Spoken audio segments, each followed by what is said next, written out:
Why does it seem as if most men are only after one thing? And we both know, you and I, we both know what that one thing is. The reason is because most of us are. I'll be honest with you. However, the reason why we are is much deeper than most of us are willing to confront or even understand. Now, I've come to realization that the reason why we continue to chase the tail, the reason why we care so much about getting the cat, you know what I'm talking about, is because we have been programmed into finding our sense of validation and worthiness from exactly that. And I'll break this down for you. At a very young age, most young men are taught that in order for you to be of value, you must be valued and desired by the women around you. Therefore, if you are not desired by the women around you, that means there is something inherently wrong with you. And so we basically embark upon this lifelong pursuit where we continuously try to get the affections of just about any woman within our surrounding, right? We want to be desired, we want to be desirable in order for us to seem worthy and validated. And you probably know by this point in your own journey that that insatiable need to be validated from the outside can lead you to do the craziest things. It can lead you to use people. It can lead you to want to indulge in controlling and manipulative relationship dynamics or just behavior patterns just so you can get the one thing that is going to validate you. And I believe we all do this as human beings when we're programmed into finding our validation from the outside. We're willing to become people pleasers. We're willing to become, toxic individuals, quote unquote, bad boys or bad girls or whatever you might want to label it as. But we will do things or we will go to extremes in order for us to get that sense of external validation. We just want to feel as if we're worthy. So again, our programming is if you as a man are to be respected or respectable, if you as a man are to be seen as valuable, you must have women chasing you. And so we begin to do things, say things, develop different characteristics and mannerisms that make us more quote unquote attractive, not realizing that all we're really doing is cultivating the aspects of us that are superficial. So we're not actually working on the internal. And I'll say it straight up. I spent a majority of my life up to this point being that guy, right? I believed if I could just work on these external aspects of myself, then one day I'll be desirable enough. And we hear these things of alpha male and high value male and all kinds of male, right? Double male squared, whatever the heck they got going on nowadays. We hear these titles that are given to those individuals who resemble or I guess, have manifested these external or physical attributes of what it is to be desirable. And one of those is the amount of women that you're able to get in bed. That's the honest truth. And most of us don't even realize this. We think we're doing it from a quote unquote biological standpoint, right? So we blame biology. We say, well, this is just the natural course of life. And we try to use evolutionary biology to explain this. And some people are going to try to refute me, right? You're going to have your red pillars, etc., try to come in. I get it. I was in the red pill. I was in that space. I was deep in that space. I used to consume more content than anybody would be able to handle in one sitting. That was me. And so I understand where that quote unquote logic comes from. We believe that this is inherent simply because that programming is so deeply ingrained within us. And it's not just parents or, the societal role models and figures, but it's also through media. It's also through subliminal messaging, right? You have advertisers and marketers who sell you these ideas on a day-to-day basis. If you just look at, Axe or Old Spice or whatever it may be, they'll have you thinking if you ain't got one of their products that you're going to be rejected for the rest of your life. And rejection means you're not good enough. And that's the real problem. It's not just, again, if you don't have this thing, you're going to be seen in this way. It's the fact that you have a belief system that you are in need of somebody else validating you in order for you to actually be valid, in order for you to be inherently and intrinsically worthy. So, ladies, when you get into a relationship with ladies, damn, okay, voice break, voice crack, a little puberty. When you begin to get into the spaces and places where men cohabitate and commingle, if you get into those type of spaces, a lot of them exist on the internet. You may think to yourself, man, these dudes are dogs. These dudes are no good. These dudes mean no good. And on the surface, that is the case. On the surface, that's exactly what is manifesting. But below the surface, what's actually taking place is a deep sense of insecurity. And I know some people will call this out and there'll be a lot of defensiveness, but I'm willing to call it out within myself. I know without a shadow of a doubt that the moments I felt the most insecure about myself, I tried to validate myself by going out there, seeking somebody, finding somebody, having somebody desire me, right? Using different tricks of the trade to have somebody pursue me in order for me to feel better about myself. I might put on that new cologne. I put on that new outfit. I might, get my little haircut done, get the drip going, just so I can get that attention.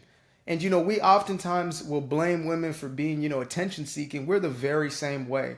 All of us as human beings are on this perpetual hamster wheel seeking attention because we correlate and connotate attention with love, right? Which again is another one of those kind of destructive belief systems. If you believe that any type of attention, any sort of attention is love, then you will do just about anything to get that attention. You will do things that are literally destructive to yourself as well as others in order for you to get that attention. And so again, we find ourselves in a place where, maybe as a woman, maybe as a man, you're dealing with dudes who can't get enough, who simply cannot stop chasing, who can't stop looking for that one thing. All they think about is that one thing. It seems like their entire focus is that one thing. And that's because we've been told that getting this one thing means you are good enough. And all of us are chasing that inherent love. All of us are looking for and desiring that sensation and that feeling that we are enough.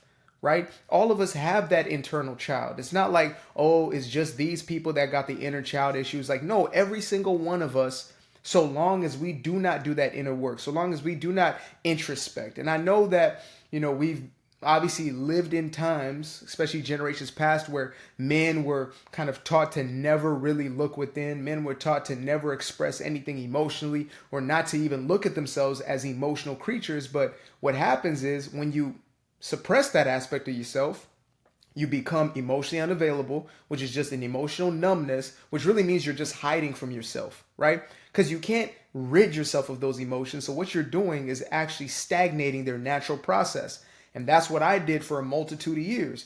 Every relationship I get into, I was just distant. I wasn't completely there. Sure, I was faithful, right? But was I truly in the relationship invested? Absolutely not. I was more invested in keeping up the facade and making sure that I was, checking all my boxes to make sure I was as quote unquote desirable as possible. And so I'm not saying there's anything wrong with going out there and getting muscles and, getting a car, this, that, and a third. But if you need those things in order to feel as if you're enough, you will always be chasing. You will always be in this pursuit of this ideal that you're given. Right? And there will never be enough. I promise you that. If you go on this chase and you continue to just, one after the other, one after the other, one after the other, one after the other, you will eventually get to a place where you realize that it's never going to satisfy. It's never going to be enough. You will never be satisfied in the pursuit of that endless game because it has nothing to do with what is out there. What you're looking to fulfill is internal, and you're looking for love in all the wrong places, right? You're looking for internal solutions externally. These things can only be fixed within yourself because that's where the root of the problem is, if I could even call it a problem, right? And so, again, you might find yourself in a relationship with an individual who operates from that state of mind. They operate from a state of consciousness of, I just need to get her in bed. Or they might use these different tricks of the trade, right? Hot, cold, yes and no, this and that. And they will attract to themselves the women who have the very same mentalities and temperaments, only on the inverse. The individuals who believe they're not worthy or adequate unless they're giving it up. So those two people are going to become a perfect, universal match and attraction to one another, right? The one who believes I'm only valuable if I'm giving this thing up, and then the dude who says I am only valuable if I'm getting that thing. And so these two individuals will meet and there will be a perfect match, both unhealed, both coming from a place of scarcity and lack, both coming from a place of I am not enough in and of myself. And so we really have to start checking ourselves before we riggedy wreck ourselves. We really have to start to introspect. We have to start doing that inner work, sitting with ourselves and journaling, right? Doing the meditation, getting a therapist or some type of coach, if that is what is necessary for us. We have to start doing the inner work as men, as women, as anybody on this earth. We really have to start unpacking, unlearning in order for us to bring about those empowering belief systems that remind us of who we are so we can actually have those healthy relationship dynamics. And again, ladies, I'm telling you right now, you will not find you a man who will have a healthy relationship that is still in a pursuit of that thing. Not because they want that thing, right? It's because they're still in a space where they need that for their validation.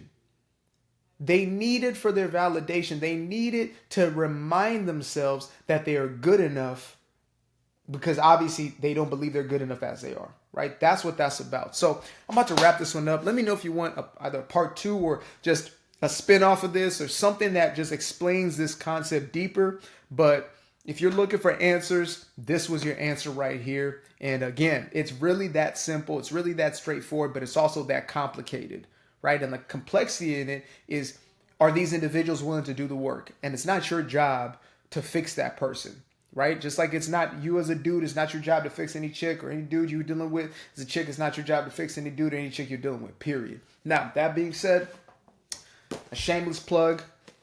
I just published, August 7th, I published my first book, Doing Me Guilt-Free. Make sure to get yourself a copy of one of these. Again, you will get the paperback version of this. Don't worry, it won't be the big old manuscript I got here.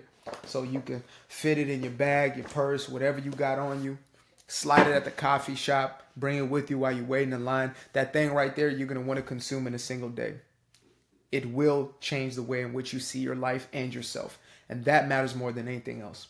Appreciate you guys for the time being. Until the next time, peace.